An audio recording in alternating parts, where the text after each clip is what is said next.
a very fun, special little podcasty thing where we're talking about a brand new exciting thing, Storybreakers. Oh my god! Oh my god, it's wheels running past the camera! Oh! Because I am here with Alex.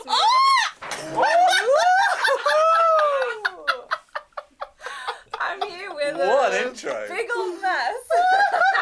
That's me, big old mess, Michael Wheeler. Oh my goodness, dramatic! That's what we're giving here. I just realised I forgot my phone, which I need for the chat. Oh no, I So can do it. I'm gonna knock over. No, that's fine. We should have it on both sides. Oh, okay. Chat on every side because hello, thank you for joining us in the chat. I'm sure you're there. We can't see right now. Yeah, I'm gonna look it up. I'm doing it. This is gonna be a Storybreakers Q&A. We're getting to it. So do stick around. It's gonna be fun. There's gonna be lots of questions. There's gonna be lots of answers. Just as soon as we have everybody, because when I say everybody, the three of us that are here. This is the everybody you have today. Yeah, this is the everybody whole you need. I heard there were two other punks who are on this show. Two other punks. Who are currently off work, having a holiday. What? So, bit rude of them. Unreal. Right, I'm just getting the chat out so everyone And can then we see us. can say hello. Yeah, I can see as well. We got That's any fun things in the chat here? Right now, we have in the chat right now. We have Inflexorial, Cookie Cat 94 classic, Mary R, Nathaniel Levy, EA 122. We have Bob Please, Mortal Koala, Sarah Lindholm, Madness and Living Color, Kirsty, Xenogill 180. All sorts of fantastic people. Yeah. All sorts of fantastic people. But the main thing that we're going to be doing today is, in case you're not aware, so we're going to be answering your questions about our brand new D&D show. As soon as Maddie moves up just a tiny bit, so that wheels can come on a little bit. There we go. Try it. It's cozy. It's a cozy street. It's a cozy street. There's not much we can do about it, unfortunately. I'm also going to go back a bit, and then there we go. Okay. So what we're doing today is we're answering your questions. So we've got our own little list of questions that we're going to fall back on, just in case people are still thinking. But we want to know what your questions are. And obviously the first question I think a lot of people are going to have if they've literally just tuned in. I don't know what's going on, Maddie. What is Storybreakers? What is Storybreakers? What is it? What is it? What is it? Do I get to answer? Yeah, go ahead. Storybreakers is our brand new D&D show. It's a very fun actual play where we are playing D&D in a very fun setting that Wheels has created. Yes. Fully custom. It's a fun, kind of science fantasy, steampunky kind of technology fantasy. I've described it as magical realism and anachronistic. Ooh. Those are my two buzzwords. Sick. Love those complicated words. Thank you. Accept that. But the important thing is, it's D&D, but not as you know it. Yes, you know, so we're gonna be looking at cultural touchstones like Hot Fuzz. Yeah. And what was the other one we mentioned? The IT crowd. crowd and small town drama mixed with journalism. Yeah. And then also, it's as Maddie referenced, it's set in this kind of strange world in which it's a world not unlike our own. Yes. There are corner shops. Yeah. And there are TV stations. And there are big cities where people do business. But the important thing is it's still D&D. So it's got that D&D flavour. Still got adventurers. Mixed into a slightly more modern, steampunky world. Magic? Oh my goodness. How are we getting TVs? Magical technologies. Oh my god. So many fun, exciting world building things that you will hear about and learn about. There's ask questions about. A lot to go through. But let us know if you've got any questions. I'm going to scan the chat quickly. Yeah, now. I'm keeping an eye on it. I don't know if it's just not loading. But first question from Cookie Cat 94 says, okay, who let Tim the Goblin into the wiring again?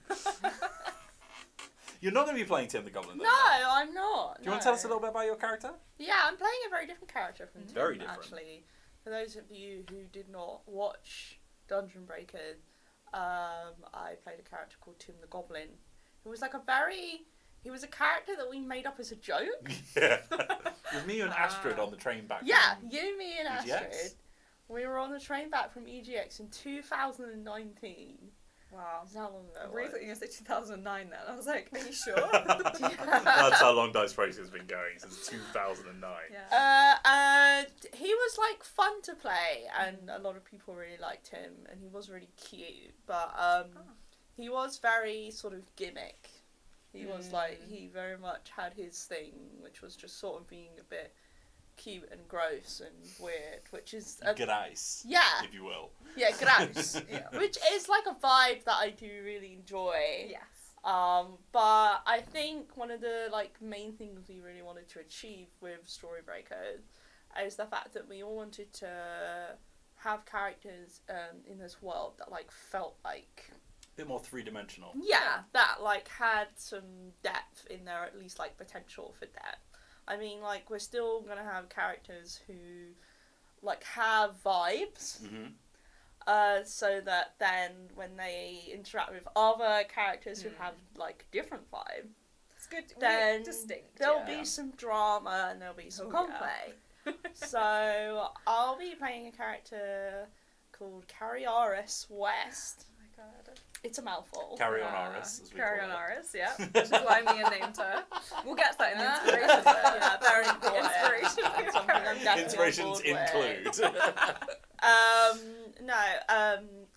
Cariaris is a half-elf bard. I wanted to play a bard specifically because, one, I think bards are my favourite D&D Fantastic class. Like, You're looking for support.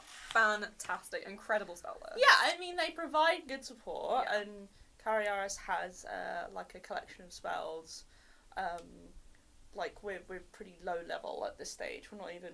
We're not even... Level 1, right? You're a kind of... Yeah, we did something a little bit interesting. We're not all starting at level 1. Oh, so yeah. Okay. You're level 1. I'm level 1.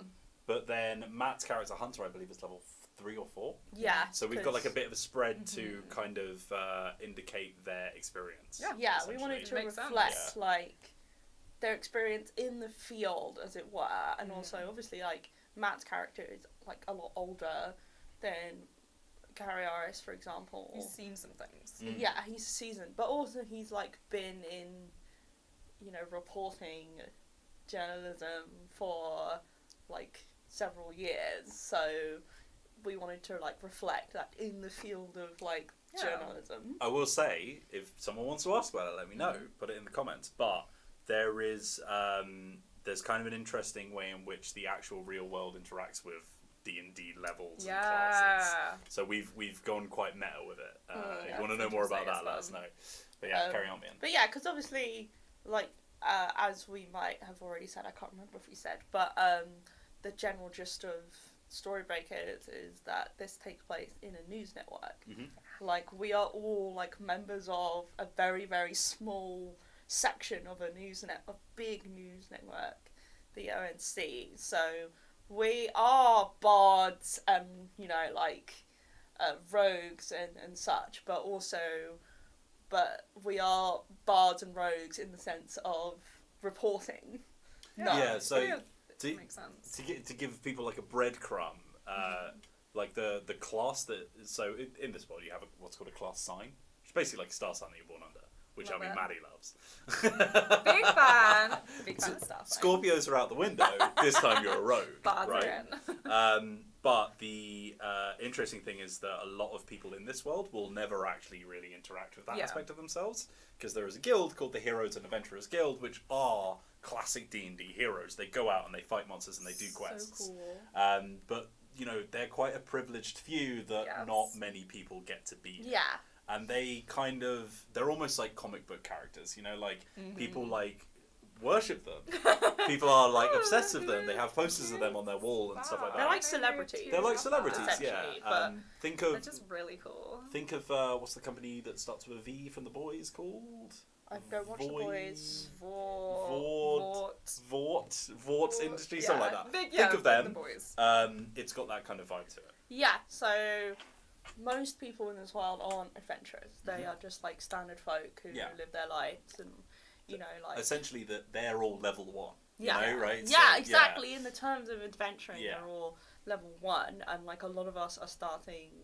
At least Maddie's character and mine are starting in this reporting game, like basically at level 1. Yeah. So yeah, Cariaris is a bard. She has some useful spells to help with support. Also, I deliberately kind of built her as a character like her specifically her spells and things like around who she is as a person. So she's someone who is quite charismatic, which is useful for a bard because obviously bards use charisma as their main sort of stat. But also she's someone who values like appearances and likes the idea of people liking her, and like, so I kind of wanted to build something around that. But yeah, she is a young half-elf who is the daughter of someone who is quite important in the ONC and the news network that we're working for. So she has quite a lot of expectations on her shoulders already. And at this point, she's kind of someone who finished university and didn't really know what she wanted to do with her life. She knew she wanted to be, like, famous. Yeah. She knew she wanted to be someone that other people are, like, enamoured by. But she didn't really know how she was going to go about that. It's not technically a job. Yeah, no, being famous is not a job. It's an ambition, I guess. But now she's sort of wound up working for the ONC. Maybe not in the way that she expected.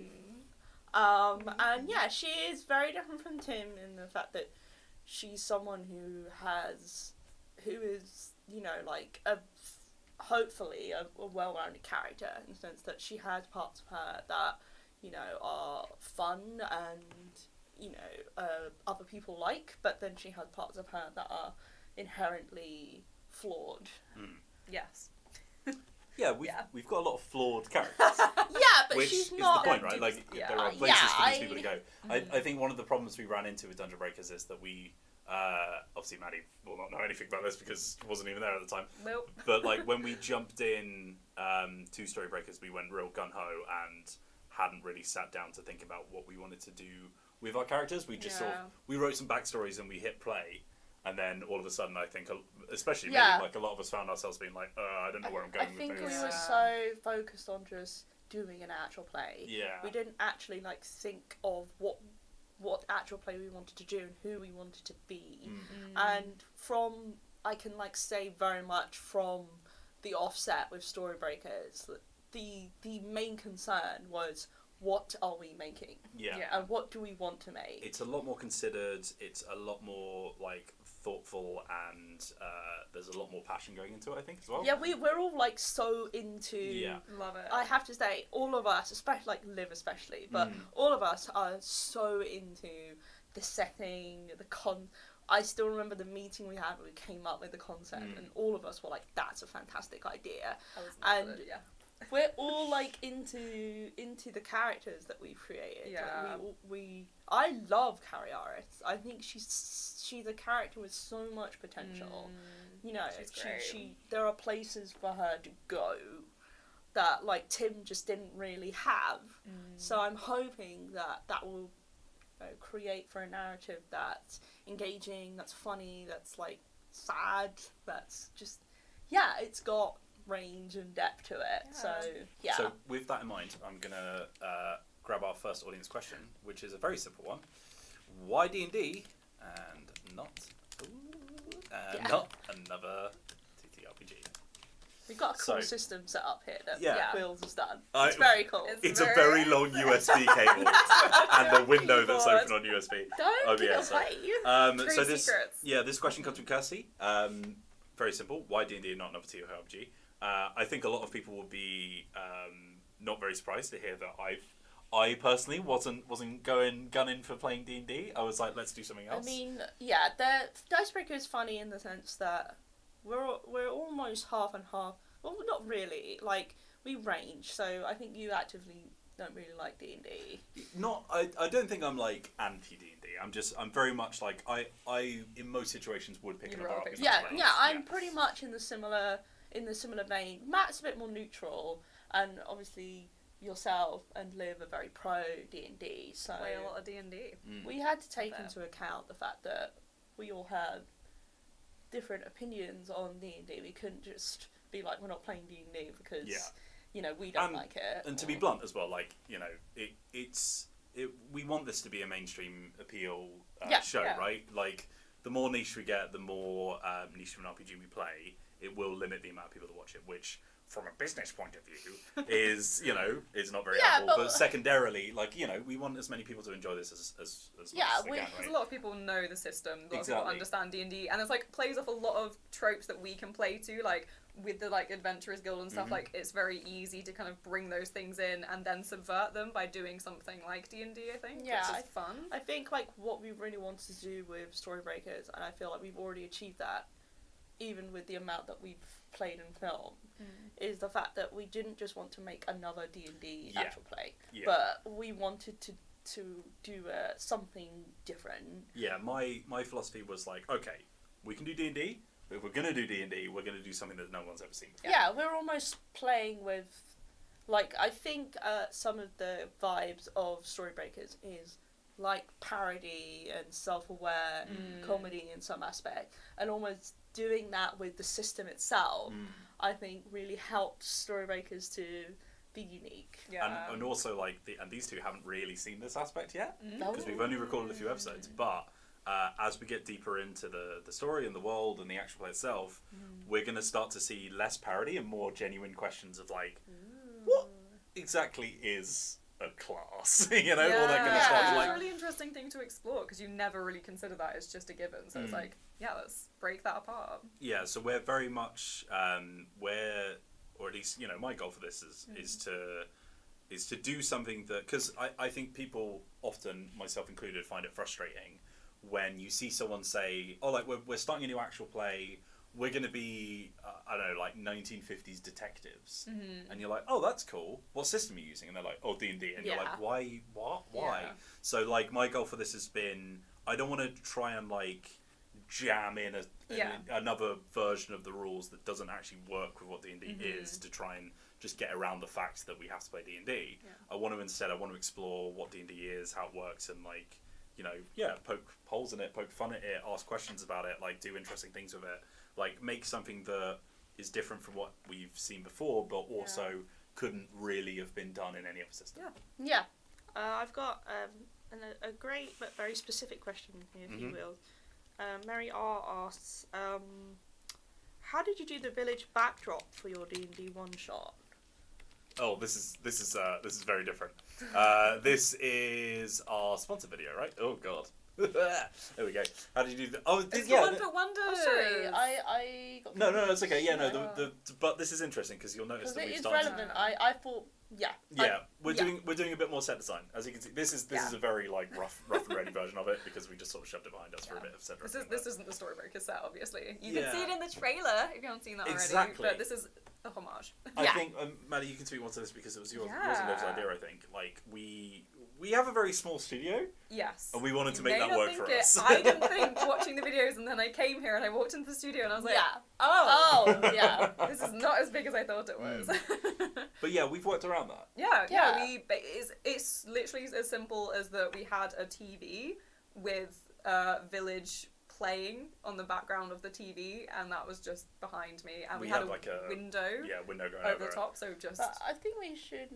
That philosophy, though, has been carried into Storybreakers, right? Storybreakers, because people might have hopefully watched the trailer. If you haven't watched the trailer, it's available right now on youtube.com/Dicebreaker. Go and have a look. But you'll see, we got boxes stacked up, we got whiteboards and things like that. We wanted to make it look like we're in the office that we're working out of, right? So, the beige walls, the faulty lighting that's flickering in the background, the toilet that keeps flushing. We wanted to go for that vibe of...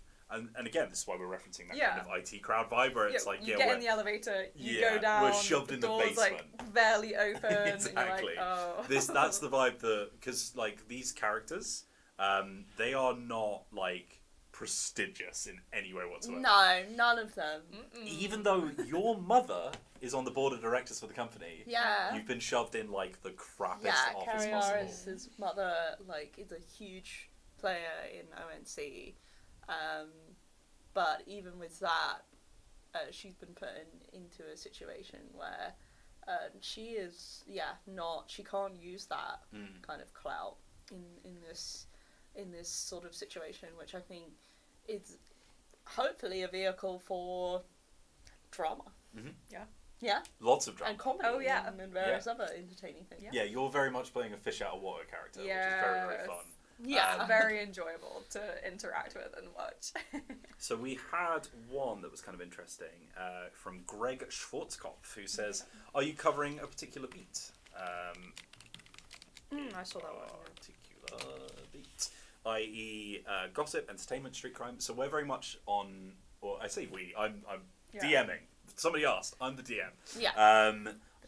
The players are part of a local newspaper, and they're in a very crap, like, small office in a crap little town for that local newspaper. So they work for a paper called the Shropshire Star, from the counter of Shropshire, which is kind of a play on Shropshire. It's very backcountry farmer vibes. What's the name of the village, Will? Ragrump. Represent! They're the Ragrump office of the Shropshire Star. And yeah, they very much do not get much of the high drama that you would expect from the ONC. The ONC themselves, the big news corporation that owns the Shropshire Star, kind of have a bit of a dodgy monopoly when it comes to news in this kingdom, the Kingdom of Plenty, which is not necessarily great for editorial reliability, let's say. They are, they're a bit of a, like, if you look at their main channels, for example, they're a bit of a, bit Fox Newsy, Not great, right? Somebody asked, one of the questions was, is Rupert Murdoch the big boss? Which, kind of. Yeah, I think we've definitely taken inspiration from real world examples of like media is something that I think is a really good setting subject to mine because there's a lot there that we can use for storylines and again drama and things like that. So, but I think we'll see more of that with Matt and Liv. Their characters have very much been burned by that. Yeah. They're trying to do good journalism. Yeah. They're trying to tell the truth, and maybe they've not got the greatest amount of support from the corporation that owns their companies, for example. Oh, no. But yeah, so that's going to be an interesting kind of thing for it as well. I'm just going to answer a few more technical questions. We had someone ask, it was Hermit Prime, said, are you using experience points? Again, we will, but in an interesting way. Yeah. I don't want to get too much into the nitty gritty of it because we want some mystery and some surprise around that stuff. But yeah, there's definitely going to be an interesting thing of like, what does it mean to level up? Why aren't more people doing it? Why isn't Joe Bloggs, who works in the office, becoming a level 4 bard or whatever? Level 6 janitor. Exactly. And then Ed asks, Ed 2003 WRX, that is, asks, are you still using the standard abilities? And yeah, we are. So we're using base D&D rules. Yeah. So everything that's in the books will technically be available to these characters, but the way in which they go towards them and grab at them is going to be really interesting and confusing for them, and it's going to be something that they're not akin to. So, like, it's almost going to have that kind of vibe of, I don't know, say, like, Spider-Man wakes up with his powers one day and he's like, what the hell, why can I do this? I didn't think this was a thing that was available to other people, and it's something that we'll be exploring. But, again, secrets. Tom Randy asked a very good question, which it's D&D's design philosophy is almost entirely combat focused. You can type that one out, Maddie? That's why I pulled my hand back. Are the rules being retooled? Yeah, or is combat for less combat? More, just put, is there combat? Okay. Are you doing combat? Yeah. Oh, caps lock. Oh no. Wait, what am I doing? Is there combat? Do you want me to... No. Okay. No. Combat. Question mark. Yeah. There will be. Don't worry. Yeah, this isn't going to be. I will fight somebody. We'll still say there's no, and I will fight somebody. I will say it's not combat heavy. No. One of the main reasons for that is that, like, the sort of the civilized world, the places where most people live in, like, towns and villages and cities and whatever. Yeah. That era of, like, there are monsters everywhere and it's dangerous to walk the roads has kind of, like, calmed down as technology has increased and all that kind of stuff. But there are, hence why the Heroes and Adventurers Guild still exists, there are parts of the world still that are dangerous to go to. And definitely as these guys start to look at some more slightly dangerous things, they might end up in situations where, they're going to have to defend themselves. All that danger will find its way into the more civilized world. So Don't worry, that'll happen too. It's not going to be, if you're looking for a show with an entire episode just on combat, I don't know if this is that show. No, it's not. To level that out for going in. This is going to be combat light. It's going to be story focused. However, there will be. Oh God! I think that'll get such a reaction. Pop my throat out. I don't know what happened there. But that's So, obviously people mentioning Oxventure in the chat. Oxventure are the classic, they're heroes, they go out, they do quests, etc., etc. We're very much not in that realm. Yeah. But there may be a time where your characters are unwillingly forced into situations such like that. I'm not unwilling to fall into that. Obviously, each of our different characters will have a kind of approach to that. Some of us have hobbies. Yeah, depending on their kind of personality and their relationship to those parts of this world. But there will be combat. It just won't be combat focused. Yeah. Who am I playing? Oh. Speaking of, who are you playing, Maddie? Introduce us to your character. I am playing Winona Thandria Whisperbane, who is Winona. She is an elf. And she is a ranger, but she is also level 1. So she basically is a person with a bow and arrow. That is who she is. She's a larper. Yeah, it's not LARP, okay? Because no one else does it with me. Is it solo LARP? Yeah, solo roleplay. Is it LARP if you're alone in the forest with your bow and arrow shooting apples out of a tree? Is that LARP? Then I LARP. Well, you've got an interesting reason for being so interested in adventures, though. I do, yes. I have a personal connection with adventuring. In fact, how much can I reveal? Go for it, yeah. Tell us about your backstory. Winona's parents were famous adventurers, and that was very much part of her family, but that is very much not what her or her sister have ended up doing. That she has a bow and arrow still that she hides in her backpack, but she does like to go out into the woods to shoot it. So that's how she is a ranger. She has her little bow and arrow she goes at, and she also has. And you were born under the star of the ranger as well, of course. So it makes sense. They want to run around and go. Pow, pow, do a little parkour action, jumping around in the forest. And she also has a little pet called Worm, who is a little drake, little lizardy looking creature that just climbs around on her shoulders. Yeah. Doesn't have wings. And he'll only bite you if you have bad vibes. He'll only bite people with bad vibes. So guess who we bite? So there's gonna be we've got Liv in the chat. Yeah, we've got Liv in the chat. Hello. Let's briefly talk about the other two characters, even though they're not here. So I think we can represent their characters. Yeah, absolutely. In the way that they intended. Liv is playing a character called Iris. Iris is a tiefling rogue / question mark. Yeah, that's to be revealed in the future. Or if you see the spelling mistake of the trailer, she is a rouge. But that's Rouge fine. the bat. Yeah, we will be fixing that. Don't worry. But Iris is an interesting character. She's got I don't want to reveal too much about her. She's shrouded in a bit of mystery, as you can tell. She's very mysterious. From the question marks in her class. But she is seeking something specific in Ragrum. She actually chose to be here.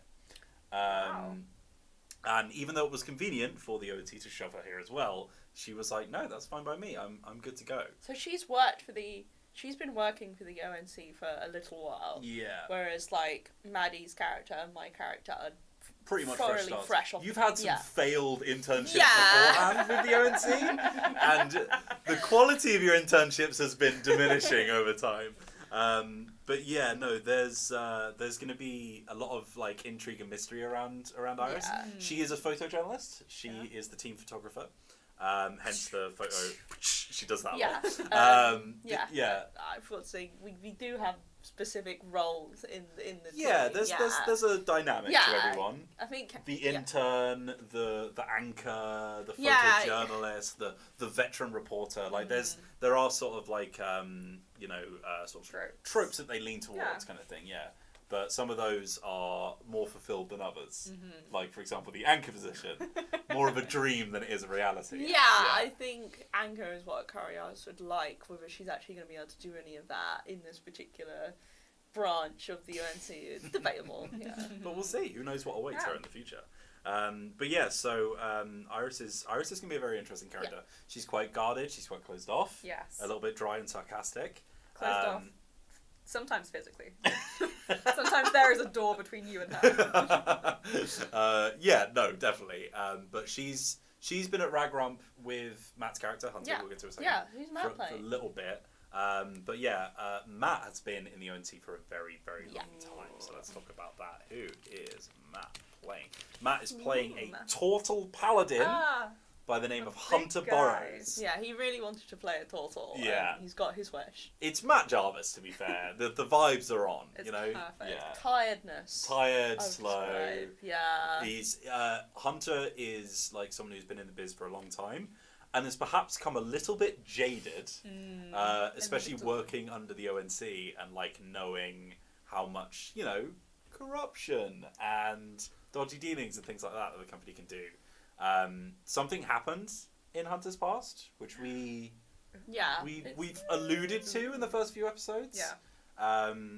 Which has kind of coloured his opinion on life. But you know, he like, despite again being in this crappy position just like everyone else, he's still a very professional, very good journalist, very good at unpicking the truth and finding the truth behind the lies. He, I think, is going to be almost like a sort of fatherly figure to the rest of the group. Yeah. He's very much like he's the sensible one, but also very tired. Yeah, basically Matt. Basically Matt Jarvis. Sensible as much as he can, but if we push him enough, he'll be like, fine. Yeah. And you mentioned he's a paladin. Yes, he is. He was born on the Paladin sign. He's leveled up a few times. Yeah. Which is kind of interesting. We'll get into that as the show goes on. But yeah, he's a bit high level, which is, you know, a little bit unheard of. But he's also, you know, he's very good at what he does. He does sort of say that, you know, like true journalism is the most important thing for him, which kind of fits that kind of paladin persona of like, you know, they've got like an justice, oath to keep. Yeah, exactly. But yeah, it's very interesting. Does Winona own a horse? Asked Jan. Does Winona own a horse? Winona Ryder would love to own a horse. Winona Ryder. Yeah, no, I get it. But I'm also saying she would love to own a horse. So if she could get a pony, that would be fantastic. Yeah, you've got Worm. That's your companion. Okay. But we could both have a horse together. Okay. Worm could ride a horse with Winona. Does Worm get his own horse? I feel like Worm's too small. Okay. He goes on the horse with you. Will, do we have any more general questions that we've come up with? I'm just browsing through the chat just to make sure that I haven't missed anyone. Yeah, I'd be keeping an eye on it. I think we're doing good. Nice. So, okay, let's have a little look at some of these then. Elliot had a quick question, which was on a scale of I could do this all day to oh my god, my throat is going to explode. How difficult are the voices you've picked to do? I could do this all day. Yeah. I would do this all day if it wouldn't be weird for me to do that. There's a fun little bit of world building straight away. Wood elves are canonically scouts in this world, which was just a thing that Maddie pushed for. Elves are scouts. Yeah. You may think elves all haughty-taughty and high up and fancy and like posh. That's wrong. Wood elves are scouts. Mm-hmm. All of them. Yeah, all of them. Yeah. Insults being thrown at the scouts there from Maddie. I'm saying it's not like a posh accent. Yeah, you take it up with them. You all know what a posh accent is. Kariaris' accent is very posh. It's good. It reflects her, who she is, and kind of her background. But for me, when we were filming the trailer the other day, that we put out. Yeah. Oh yeah, I watched it. The trailer that we put out the other day, answering the questions, was really good. I was, for a moment, I was like, hang on, like, what does she sound like again?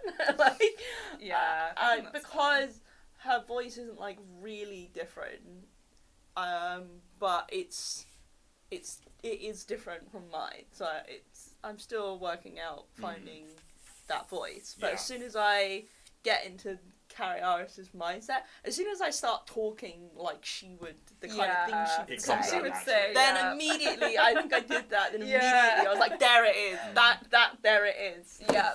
As soon as you say some little comment. Yeah. So That's so good. So that gives you a gist of like of the characters that are at play here. As far as the sort of like NPCs around them, we've got a lot of small town drama. So let me just do like a who are the NPCs? We'll see, for example. I sell NPC cells by the seashore. But yeah, no. So the town of Ragrump is pretty much the stomping ground for the entirety of like the first, like, I'm calling it like a season, but you know, like the first like big arc. Yeah, we don't have a set idea of how long seasons are going to be, anything like that. Things will end when we feel like when it feels like it should. Yeah. It's like, I don't want, like, we've done a lot of preparation, but I don't want people to think that this is like scripted or anything like that. Like, we're still very much playing D&D. Yeah. But it's you have a rough idea of where things are going to go. Yeah, there's a lot of like planning and like collaboration over like what we all want to do, which means that it won't be quite as meandering as Dungeon Breaker could get. We kind of see that as a good thing more than anything. I think, like, it doesn't feel scripted, but it doesn't feel like we're just going off on points for ages that you're like, okay, yeah, we've had enough of that. Like, which even when playing D&D, even if you're enjoying it yourself, you can kind of be like, okay, I've had like an hour of like this one shot. Like, let's try and wrap it up a little bit. Like, we're conscious of we want to. Yeah, we want it to be entertaining for people to watch. We don't want it to just be like, oh, you're just watching these people playing D&D.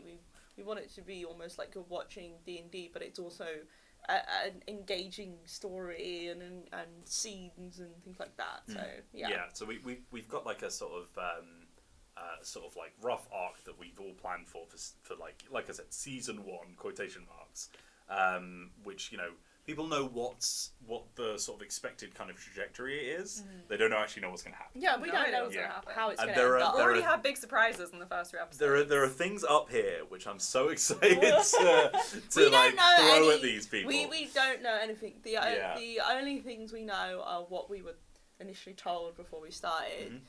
What this world is, what our kind of purpose is in it at the moment.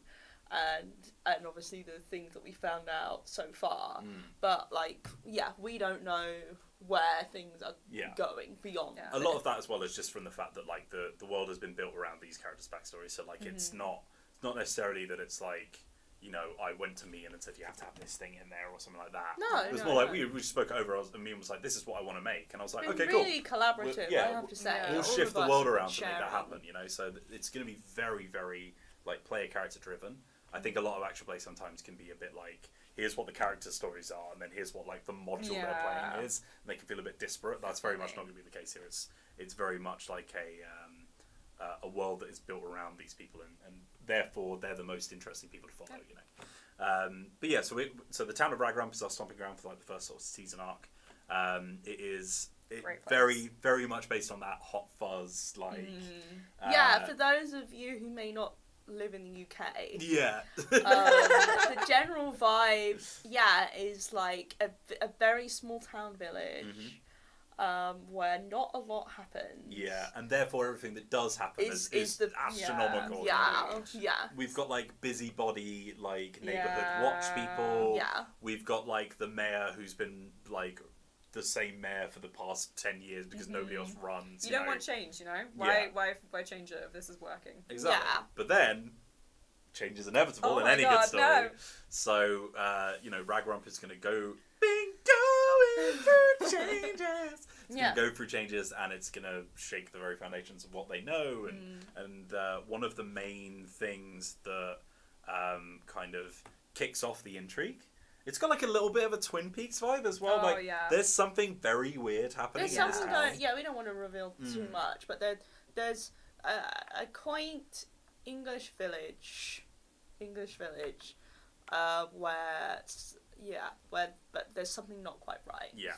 And I think one of the things we found, and I think it actually makes Storybreakers really strong, is the fact that we really seem to know what what our influences are, at least like in this stage of the story. Yeah. And I think we want to kind of carry on that kind of that kind of approach. Carry on, Eris. That kind of approach. Yeah, where it just means that I think people are gonna really feel like a strong personality from each sort of section of, or part of this world that you've created and you've collaborated with. And what's fun about that as well is like, because we've got this kind of like slightly catch-all group of like characters in like in a thing that can be shifted around. Yeah. So it's like, we're journalists, It's not right? going to stay the same Yeah, tone. we might be covering Ragrump at the start, but then as they get more successful, they'll have bigger stories and more interesting things. We'll go to other places fall into ruin because we're terrible. We can't tell good stories.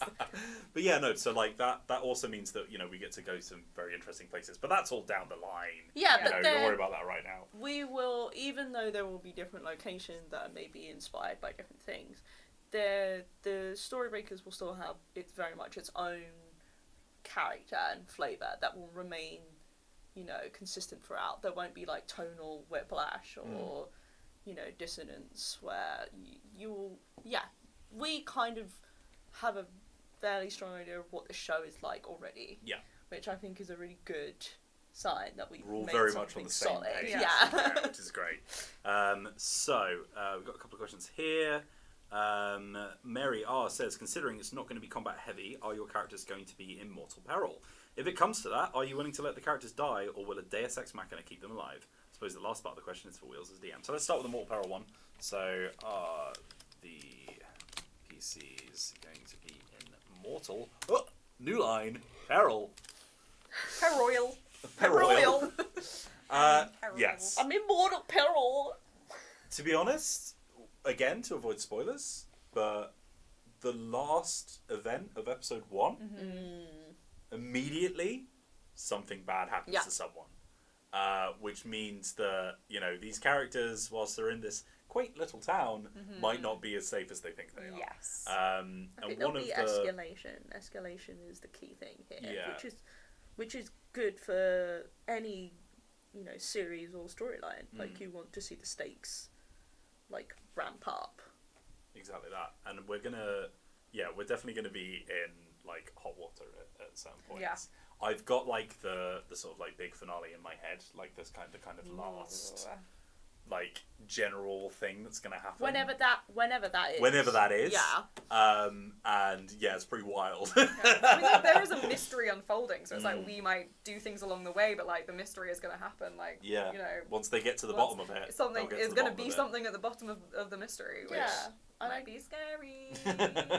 From what I've seen so far, I'm nervous. I don't think any of us are under the impression that if we're still playing Dungeons & Dragons. Yeah, it's not a slice of life simulator. So or anything if something like that. were to happen to our characters and they did die, for example, we didn't have a method in the game to resurrect them. I think we would be under the impression of that's it. That's they are dead. That because the playing D&D is still part of the narrative of the game. We're not just But at the same time, I'm not really the kind of DM to just throw death around. I think death should have like big narrative implications. It shouldn't just happen like on a random episode because oh my god, step on a pin and then die. And if their luck is that bad, then we'll see. But it's for anyone who's played D&D, like death shouldn't be a common occurrence in like standard adventuring. Especially like if you've leveled it. Maddie. But like players are so good. No, I'm so kidding. They're actually really strong. But like it's as I said, combat will be slightly infrequent at the start, but it will things will ramp up, things will get more dangerous, and also like I also want to note that being in a fight isn't the only dangerous thing that can happen to a character. Yeah. And like there will be other things that are going to be very, very interesting. And I guess like it depends what our characters do. We are acting incredibly reckless and dangerous. That's like it could be whereas if we're careful and things like that, it's like it depends. If we're in mortal peril, it depends what we're doing and how we want to act as a group and things like that. So these aren't the kind of characters who are just going to go off and do something dangerous for the I mean, it depends. These aren't all the kind of characters. It depends. It depends on the level of danger. Like, what I'm saying is, I don't think any of these characters are. I don't know how to say it. Like unreasonably, just for the lulz. I'm just going to do something completely ridiculous with no explanation. Yeah, they are people that don't want to die. Like, they're regular people in that sense, that they, like, want to do things that make sense, but obviously, like, you might take a risk and not quite realise the consequences. Yeah, like, they're not... They're not... like, I'm just going to jump off a cliff, it might be funny, lol. Yeah, they're not, like... They are D&D characters, but they're not, like, just D&D characters, if that makes sense. They are people in this world, so they're not just going to do, like, things that you're like, why would anyone do that? That's not... There's no motivation behind that. Yeah, it's not going to be like that at all. There you go. So yes, basically, death is a threat. It's not, these characters aren't wearing invincible plot armor. But or any armor for some. Yeah, or any armor sometimes. Yeah. I have armor, but I'm not wearing that to work, so I made it. James Howell. Yeah, James Howell said. Do you want to read it out? Our episode is going to be structured like Dungeon Breaker, short 3-parters or long episodes as per most actual plays. We're not limiting our episodes to any particular runtime. Yeah, there was a kind of thing that we fell into with Dungeon Breakers where we were like, oh, we have to wrap up the things that we were going to talk about in this amount of time, and we found that limiting a lot, and we would rush through things, even though like we were doing it every weekend, so like it was kind of odd. This is very much going to be like episode 1, 2, 3, 4, 5, 6, and then once we get to the end of the arc that we're trying to tell, that'll be the end of season 1, and we'll start season 2. Fresh faced and bushy tailed with a new interesting thing that the characters are sort of like chasing. Yeah. It's going to be a lot more, I guess, linear than Dungeon Breaker was. Dungeon Breaker was a bit more like, almost like a sort of Monster of the Week style, like, what's the thing that we're doing this time? Yeah. Whereas, I think we're going to be chasing sort of like bigger, grander ambitions in Storybreakers that are going to be a little bit longer to play out.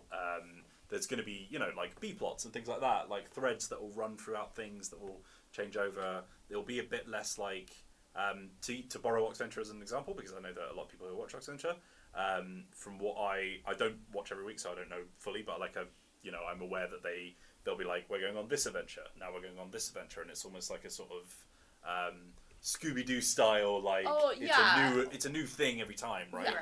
Whereas we're telling more of a less serialized drama almost. Like, think of it as a TV show, more like I don't know, Squid Game rather than Scooby-Doo. It's such a weird example. Like Game of Thrones. Yeah, Game of Thrones rather than, I don't know, like The Simpsons. The Simpsons, or whatever. Right? Where stuff happens for the most part, and then by the end everything's back to normal. Yeah. And then the next episode, something. Exactly. Yeah, this is much more like. We will follow. The threads will. We will go right from where we left off on the last episode, right? Yeah.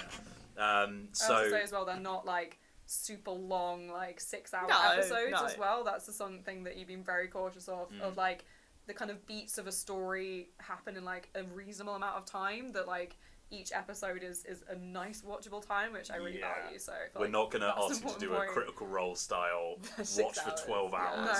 Because like at the same time, we're trying to make something that we want to watch as well. Yeah, and we want to play. Like, none of us want to sit there for 8 hours. We get the energy up and we be excited for the story. Yeah, and we want things to move along at a decent clip, and like for you to have exciting revelations happening all the time, rather than just like, okay, like a TV show, like something's got to happen in that episode, like yeah. So we might find that there's something that we're not finding quite as interesting, at which point we won't labour ourselves with it. Yeah. We'll have that kind of TV show style framing where it's like, okay, we flash forward to this happening, etc., etc., and that gives us a bit more flexibility. Yeah, to provide context where it's important, and like provide some little like moments of intrigue of like, oh, what does this mean? Like, what's this all about? So then we can, while you're watching, you're like, oh, I want to know more about that. Yeah. And maybe something will turn up later on that kind of leads onto that. So we want this to be entertaining. Yeah. Marissa J says, the more you explain it, the more I want to watch it right now. Yeah. It's going to be coming out next week! Next week, the first episode! We genuinely can't believe it. I can't believe it. We were talking about it the other day, and we were like, oh gee, it really is next week. It's next week! You have no idea how long we've been. You turned to me, you're like, it's next week. I was like, no, it's not. It's not November next. And I was like, no, it is November. It's next week. It's happening. Yeah, I was like... For context, so we obviously had a lot of staff changes. Yeah. Over a long period of time. So we kept like getting to a place where we were like, oh, let's start talking about it publicly, and then like something would happen, whatever. So I think the last big change that happened is when Loli's left the team. And then we had that period where nothing was happening because we were waiting for a new member. Yep. Then Maddie jumped in. From there, we've finally... Maddie arrived. Yeah. And we were like, oh, yeah. Now it's time. Pick it up. Can't do something about Maddie. Yeah, can't do without Maddie. So, yeah. So from there, like, we've been working on this since Liv joined, I think. Liv, honestly, Liv has been so excited. We're all really excited about this, but it's been wonderful to see, like, Liv has poured so much passion and love and attention into this, and it really does show. Yeah. And like we all genuinely we're not just like, okay, actual play, let's just take that off the list. No, we're all really sit there, we're excited to know what's happening next. I'm just to interact with all the characters to see what's happening in the story. It's such a nice feeling. And we've got, I can't remember when the next play session is. I think that is also next week. But it's Wednesday. Yeah, it's Wednesday, and I'm chomping at the bit to play more. Yeah, we want to play. Do more things. We want to play more because honestly, that session that we played, I don't think I've ever played with like a group, and with characters that are just so excellent to. Even when we did that session zero, it was we did a session zero just to make sure we could get into the groove of things. And some really fun things happened there. But even right from the off, we immediately knew, we were like, oh yeah, no, this we've is got, such a great, we've got something here. Yeah. They're an ensemble of characters who bounce off one another and have conflict, but also have moments of, nice, genuine connection. Yeah, things like that. It's not just 100%. Conflict or 100% we just get along la-di-da. These are characters that really, their general sort of vibes and approaches to life and things mean that they interact with each other in a way that's just really fun for us to experience, but also will hopefully be really good for you guys. I think it's worth pointing out as well, I know a lot of people watching Dicebreaker felt that Dicebreaker felt quite mean sometimes. There were moments where we just weren't it wasn't collaboration. Yeah, because it wasn't necessarily we hate each other or anything. It was just we sort of, especially me and Matt, our characters fell into that kind of oh, I'm the arsehole character kind of thing. And then we didn't have many places to go from there. There's no arsehole character in this at all. Yeah, there's no no characters are one dimensional. No characters are only there as a sort of mean spirited joke or anything like that. Yeah. They're all genuine people who have genuine wants and desires and will change and will grow and will perhaps they'll disappoint in some ways but improve in others and all that kind of stuff.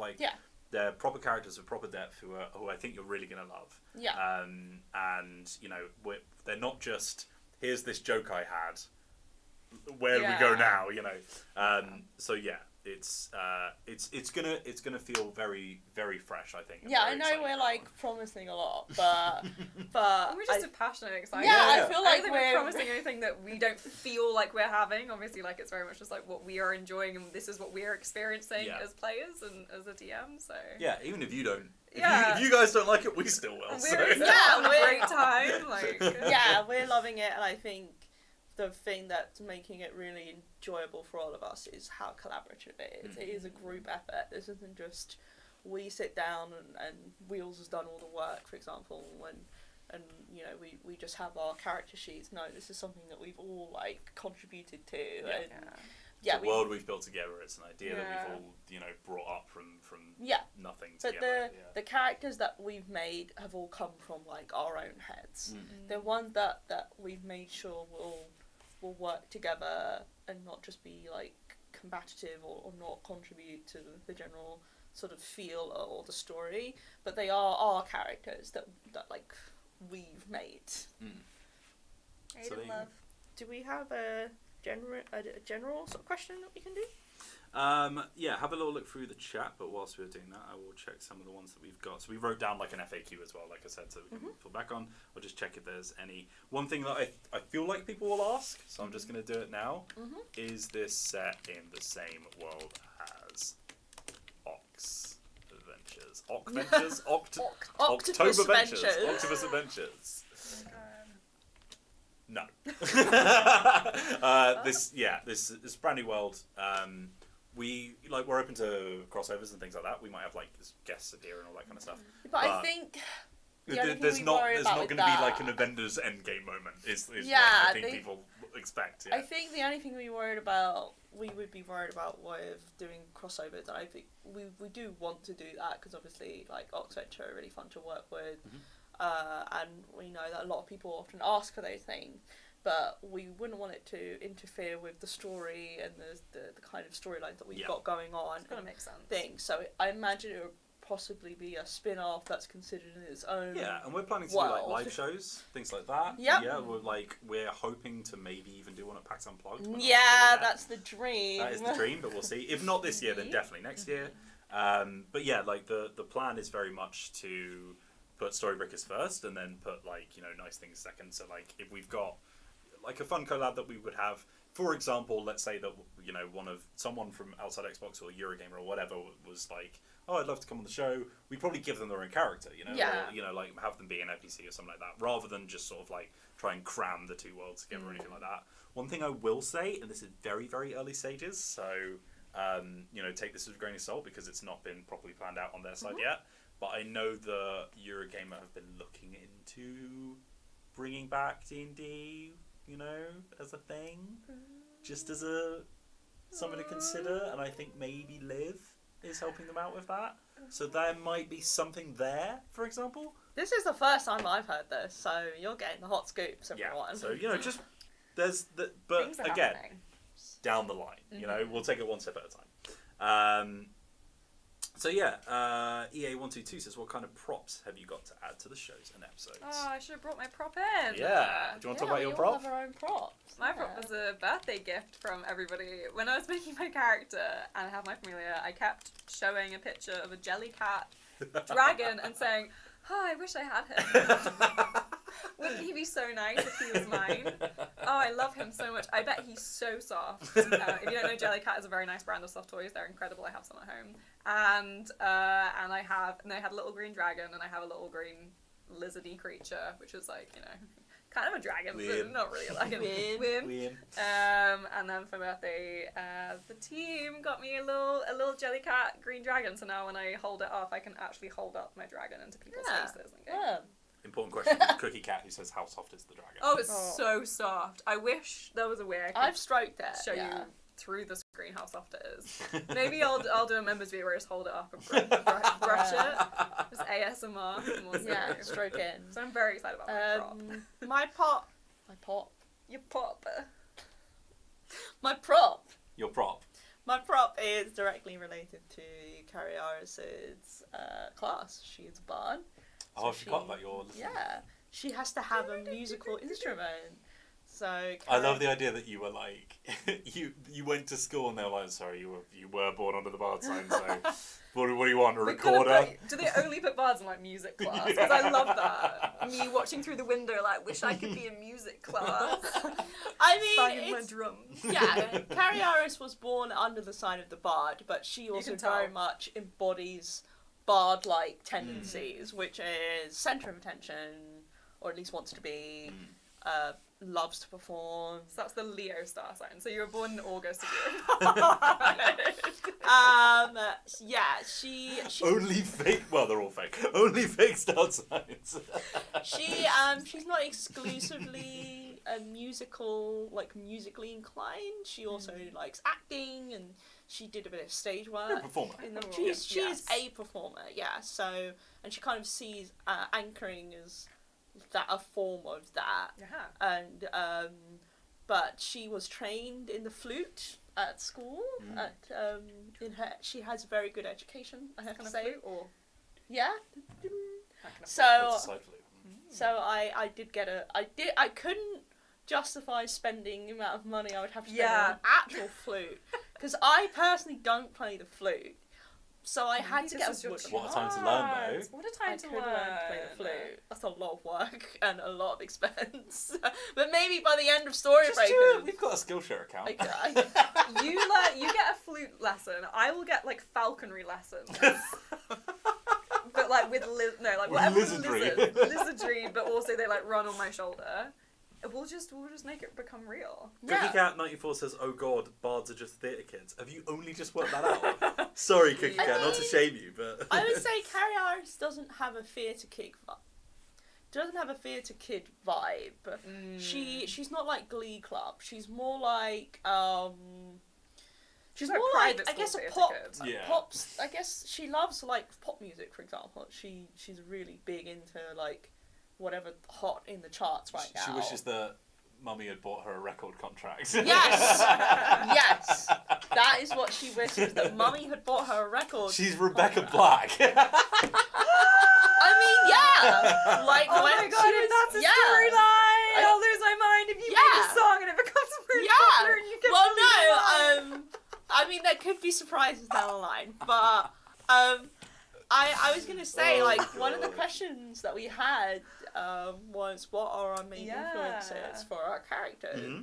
And as I was thinking of what kind of character I wanted to make, the main key influences that came to mind at the time were, if you've ever seen Schitt's Creek, really good comedy show. SCH YouTube. Yes. Thank you. That you can watch on Netflix. There is a character in that show called Alexis Rose. And as I was watching Schitt's Creek, or at least the end of it, toward the end of it, while we were kind of planning there, and I was like, I really want to make a character that has Alexis Rose, energy, in terms of she is someone who's had a very quite privileged life, and now she's been put into a fish out of water style situation, and she's someone who very much enjoys attention. She likes to perform. Kind of like a bit where there's a very specific moment where Alexis Rose is like, oh, I did music for one little bit and I did this. I'm a little bit single, even when I'm not. Yeah. I'm a little bit Alexis. Yeah. I cannot wait for I'm a little bit Carrie Iris. I'm a little bit Carry On. Yeah. But her, obviously she has growth in that show, and it won't be exactly the same. But as I was Carrie Iris is not exactly the same as Alexis Rose. I say she has a desire for attention and the kind of a slight vapidness, but she is not as I don't want to say stupid, but kind naive. of naive as Alexis is. So I kind of wanted to use that, and I think I'm trying to remember what I said her other inspirations were. I did write them down, but that was a huge that her kind of look comes from Judy Garland, 40s. We've all gone 40s. for a 1940s style thing, so it's kind of we're modern day people and that would have a camera and stuff, but it still feels accurate and a kind of fantasy-ish world. It's got a sort of noir vibe to it. The technology level is maybe 1800s. It's like it picks from a lot of different places, but a lot of that is inspired by the what would a society look like if magic was made industrialized, essentially. Like a D&D industrial revolution kind of thing. Those are she's got parts of her that are legitimately I hope very funny. I think the group found especially the way she clashes with the characters and the town of Ragram. Fish out of water situation. Yeah. But there's definitely stuff in there to be molded, especially in terms of family relationships, and also figuring out what she actually wants. Well, do you have any clear influence? I would just, before Maddie pops in, I'll say that Liv was very inspired by Rosa Diaz and Jessica Jones for her character, which I think will very much pick up on. But yeah, Maddie? See, mine is an interesting thing because my original inspiration was like an April Ludgate type character from Parks and Rec. So I'm coming into a job which you will kind of find out quite quickly that like maybe this isn't my dream job, perhaps I've just ended up here, but I'm just going to make the best of the situation, not by like throwing myself into it, but more like I'm just going to try and have fun with it. But she's definitely not as kind of like moody. Originally I thought she could be quite moody, but I realised in the group I think she works better of like, she is kind of, you don't want to be like, you want someone who's like enjoying the things they're doing. Yeah, that balance. I wanted very to like happy-go-lucky almost. In a sense, you know, like sort of like, well, you know, I'm having a good time. She's there for a good time. She's not like, I'm here to like progress my career, ambitious. Like she's just, Ragrump is her hometown. She is in her hometown. She is stuck here. She's doing this job that she's applied for. So that kind of vibe. So that was like my original inspiration, but obviously it's not exact. Yeah, none of these characters we've not just like copy and pasted inspirations or characters that we like. Again, like with Hot Fuzz and you know, Twilight Zone, not Twilight Zone, what am I talking about? Twin Peaks? Twin Peaks, sorry, Twilight Zone. They're touchstones, right? Yeah. We're giving you these as examples of like vibes that the show gives off, rather than the things that we have copy and pasted on, you know.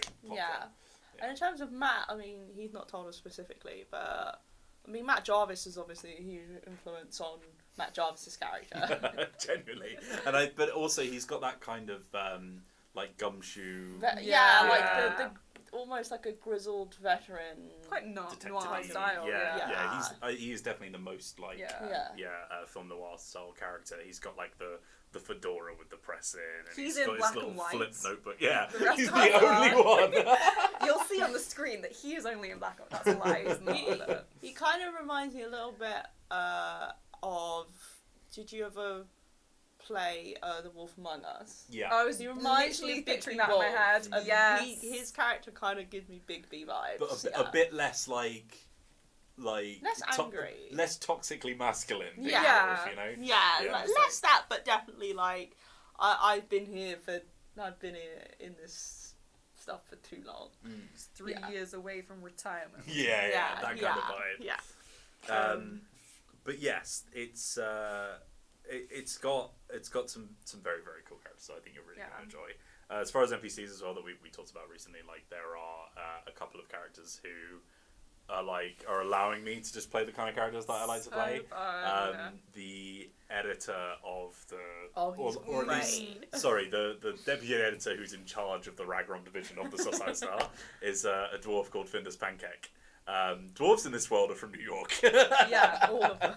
Throw all your preconceived conceptions of what fantasy races should have the accent of, because we're making a whole new world. Like I said, we did something different. Yeah. So Findus Pancake is very annoyed about everything. And I love him. He calls people yous a lot. Yeah. But he's great. As soon as you open your mouth and did that voice, there's like a whole roster of like recurring NPCs that after the first 3 episodes you'll already have and love. It's so great. It's like a small town. Like that's people know each other, and like you'll get to know the NPCs. We didn't like, again with Dicebreaker, because we were like traveling around the world and stuff like that. Like you might have a few characters that pop up now and again, but then a lot of the time it's like, oh, I liked that person. Why can't we go back to them or whatever? And we're gonna have that a lot more, I think, where it's just like, we've got some established side characters who are gonna pop back up, which gives me more fun as well. Because it means I can develop them on their own. We can develop our relationships with them. Marissa J says, Mr. Pancakes. Yeah, Findus Pancake. Sounds like the evil alien boss from Space Jam. Yes, his name is based on Findus Crispy Pancakes, yes. So there's another character who is very pivotal, you guys have already met, who has come from the Adventurers Guild, which... You don't want to give too much away. Don't want to give too much away about him, because I like the surprise of you meeting him first, but I will say that he was influenced by a certain protagonist from a certain cowboy video game. I wonder who that could be. And maybe his name is slightly influenced by it as well. But so a lot of things like that, where it's like, there are certain like character archetypes that I quite like playing as a GM and a DM, sorry. which I've been able to like. Yeah, I'm going to imprint that on this character, and then this character gets to like pop up every now and again and be like, like an important part There are of the no story. like truly original ideas. No. There's just things that have been influenced by other things, but do it in a way that dead. is... Originality is over. We're all just eating each other like the Ouroboros snake eating its tail going round and round. All of this is Ouroboros. all of these are just remakes or sequels. Arugula. I don't say arugula. It's Hey, I want some arugula. It sounded like arugula. Say Ouroboros. We're all just eating each other like I eat arugula. Imagine if that's what I said. Me going in my salad bowl. What, you never heard that common Salad phrase bowl before? around and around, yeah. Ed 2003 WRX says, sorry if you've said, but is this a weekly show, bi-weekly, It etc.? is. Every single Every week. Friday. It's like a week. Friday evening, starting on the 4th, which is next week. Next week. Next Friday. A week's time. In a week. A week's time. Yeah, it'll be weekly, but we may have gaps.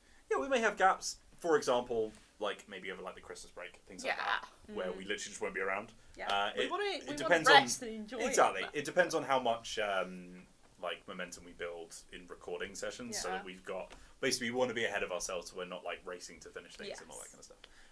But also if we if we reach the end of our season, perhaps we'll have a little break whilst we figure out the next bit and all that kind of stuff. But yeah, no, we're gonna have like a pretty regular schedule. That's the plan anyway. There might, again, life happens and we're a team of 5, so there might be a week where we just can't put an episode out on, and like that's all we can do. But but at the end of the day, like the plan is every Friday evening, you will get a new Storybreakers episode. Let us know if you want us to, because this is kind of interesting one where obviously we want the most people to watch it. We don't know if we're going to do the what's it called, premiere style, where we like it goes live and people can chat as it's live and stuff like that. Let us know if you want that. But yeah, that's just an interesting thing. We'd like to see what people think. But obviously you can always comment on the YouTube video as well if you missed that premiere, or if we don't do it, or even tweet us at join Dicebreaker. And also contact at dicebreaker.com as well. Yes. If you want to send us an email.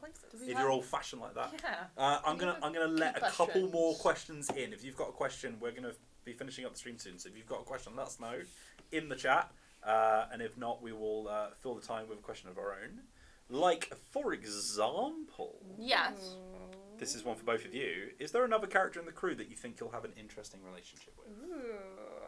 Or who specifically do you think you'll have a very interesting relationship with? That's a great question. I feel like I like the relationship that our characters have. Yeah, I was because going to say that as well. we have very different characters, but we've also like been kind of circumstances have made us have things in common, which I think is quite interesting. And I think our dynamic of being very different is I think we both have parents who are like well known, and like having their legacy means that it's kind of put kind of expectation on our shoulders, whether from them or whether and very different expectations. Yes, I feel like we've also like consequently both come from very different households in terms of like our relationships with our respective parents. I think are very different. I think like the way that I kind of view Carrie's relationship with Winona is like the thing about Carrie is that she has lots of friends. Yeah.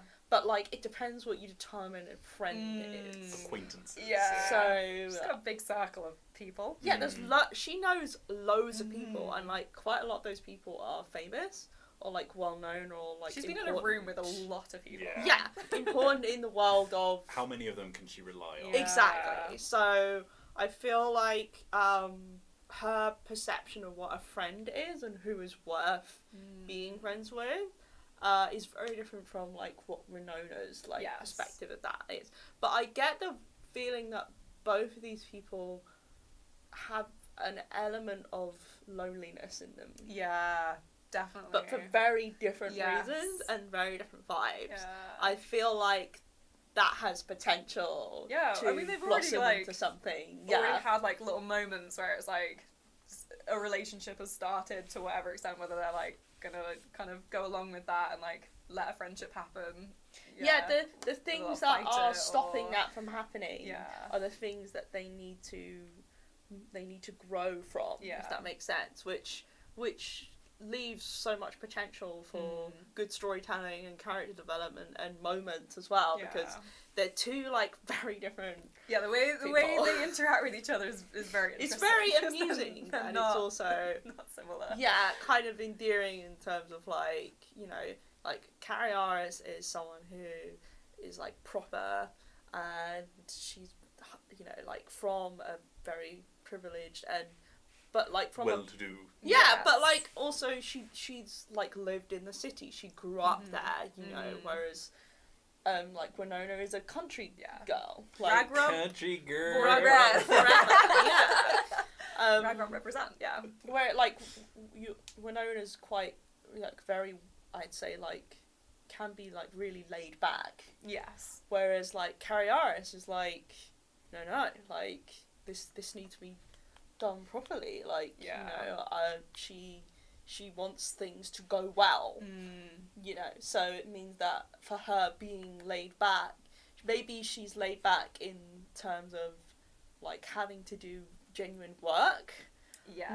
Don't love that, but, like, actually she still wants things. She still wants things to go a certain way, so I feel like our characters' relationship. Yeah, I think it's fun because, like, I feel like our characters don't know how to interact with each other. No. Like, you can see it when they interact, you're like, they just don't, they've never met someone like the other person before. No. And they don't quite know what to say to each other, but, like, they're kind of trying, and it's really fun, like, every time we have a conversation, I'm like, how are they going to try and connect here? Yeah. Like, for the way they have What about you? Where do you see potential of? To carry on talking about your two characters, what my favourite thing is, there's, like, you're kind of the opposite side of the same coin, because Winona is very much, like, in her hometown and everyone's left and left her alone, whereas you've been kicked out of your hometown and nobody wants to leave, so you're both sort of, like, you know, estranged from the sort of social aspect of your lives, but in, like, literally the opposite way, which is kind of interesting. So fun. So somebody else said, spoiler free as possible, from Kirsty, who is your favourite NPC? Oh my god. For me, it is probably the editor. Yeah, Findus. Yeah, Findus. I think because Findus is the kind of character that really clashes with Carrie Aris. So he's loud, he's obnoxious, he doesn't take any demanding. crap. Yeah, he's and demanding. he doesn't, like, usually, like, Carrie Aris often finds that, partly because of the kind of people she surrounds herself with, like, she can get her way by sweet talking or like, you know, being or throwing her weight around in terms of, like, her influence and who she's connected to. That does not work on Findus. Findus does not work. There is an actual mechanical thing that I've introduced specifically for him whenever Mian tries to, like, schmooze him, which made Liv so upset because it's not in the rule book. We're kind of like doing. She's like, that's not a thing, Wheels. That's how extreme it is, their interaction. Yeah, like, Carrie Aris is good at persuasion. That's, like, one of the skills that she is. But because she's learnt from the best, her mother. Yeah. But she's also, like, been around people who that's all there is to it. That's all there is. That's what they do, and if you're not good at it, you're gonna get absolutely nowhere. Whereas, like, here, that serves no purpose. Like, at least with Findus, like, she doesn't get anywhere with that. Yeah. So I think I partly like Findus because of his voice is very funny, and his general demeanour, and I do actually really like characters like that. But also, I really like him for the way he interacts with Carrie, and, like, he provides a barrier to her in a really fun way. What about you? My issue is trying to be spoiler free. Yeah. Because I think, like, I don't wanna. The reasons I like a certain NPC are give things about them and Winona and everything. I'm just gonna say there's a lot of really fun NPCs. I think I know who it is. Did their initial start with MM? Yeah. Yeah, no, that's my favourite one as well. But yeah, like I said, I think that reveal's too good. Influenced by a certain cowboy character in a certain video game. But they kind of embody what we talked about, the Heroes and Adventurers Guild. They're very much like oh my god, they're a celebrity, but why? What are you up to? Why are you here? Is the interesting question. Celebrity in a small town is a very interesting dynamic, and so look forward to that. Yes. I'm just gonna open it up for one more question. We've not been changing the question. No, we haven't, but we've been trying to do them quickly. And forgot, but yeah, let us know if you've got one more question. I will finish off with one of ours, which is, what is your favourite thing about the new campaign? What? What does it say, Anaya? What? Oh no! Boots. She's Canadian. What's your favourite thing about the new campaign? You can do a new line. Earlier I lied. That's my voice. Carry on. There it is. What's your favourite thing about the new campaign? Let's start with Maddie. What is my favourite thing about the new campaign? Or in this case, the first campaign. I was going to say, I'm like looking at like news is the first thing for What's your favourite thing about Storybreakers? I think it's a really obvious one, but I just love the world. I think the setting is so fun. Like, I am a massive fan of like science fantasy stuff where it's very much fantasy, but like there are some real world elements and like very much like Terry Pratchett Discworld kind of stuff where you're like the very fact you're introducing these real world stuff is like part of the joke and part of what makes it fun and interesting, and like as you said, kind of delving into like what do real world things and fantasy, like when those collide, what does that make those things? What is a class technically, but then what is a camera in this world? Like I think stuff like that is really, really fun. I'm a big fantasy world lover, so the world is just so cool and interesting, and like all of the places you've made, like Ragrump already, such like a tiny little small town. Like I love stuff like that. Like small town drama is just great. Yeah. Cut away to Talking Head. Yeah. Maddie's like, oh my god, Liv's being such a turtle batch. I can't believe she got those 2 drinks for herself. Liv, if you're listening, it's fine. She still talks about that. I literally brought it up this morning. It was funny. For me, it's probably... For me, it's the collaboration that we've had. Like this, like I've said, I know I've harped on about this, but there really is a group effort.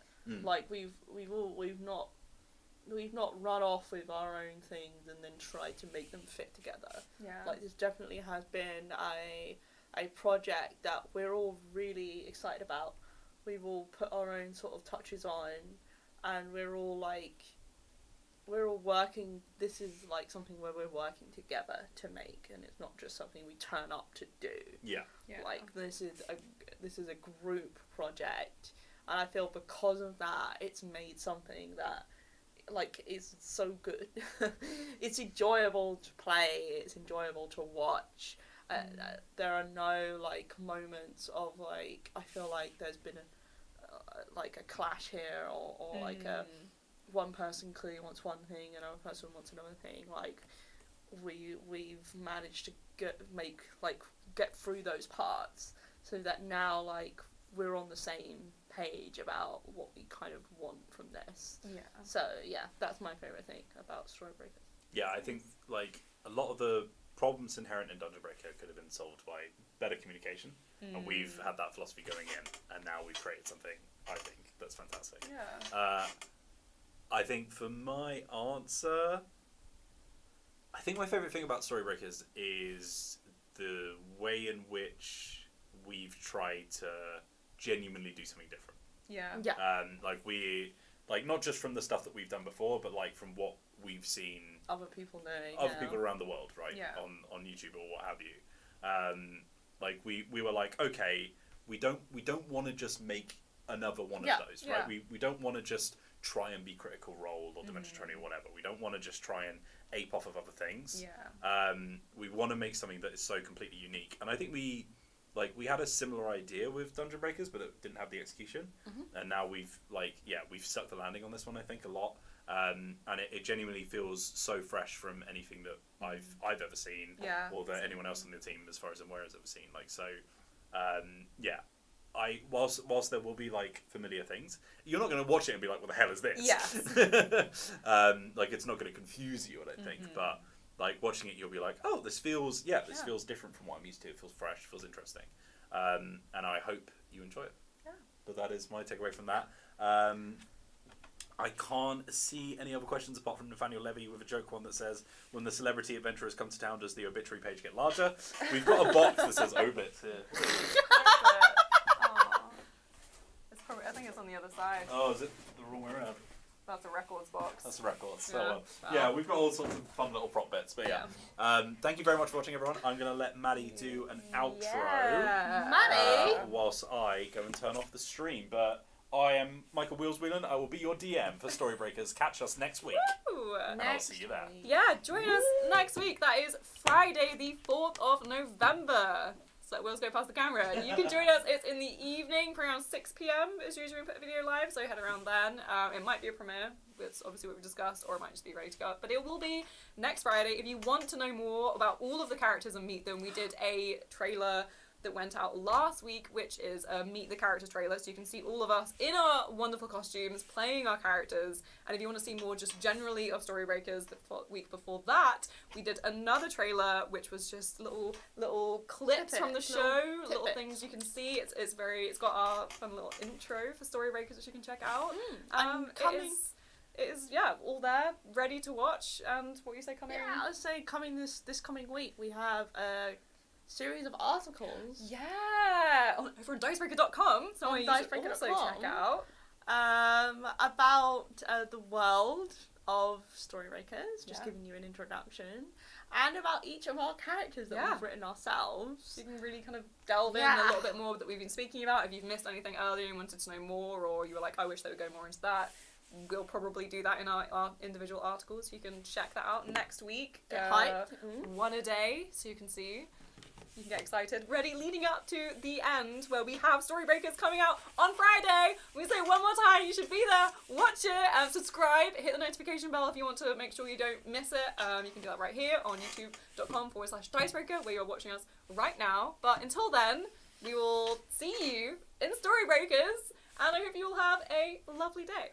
Bye!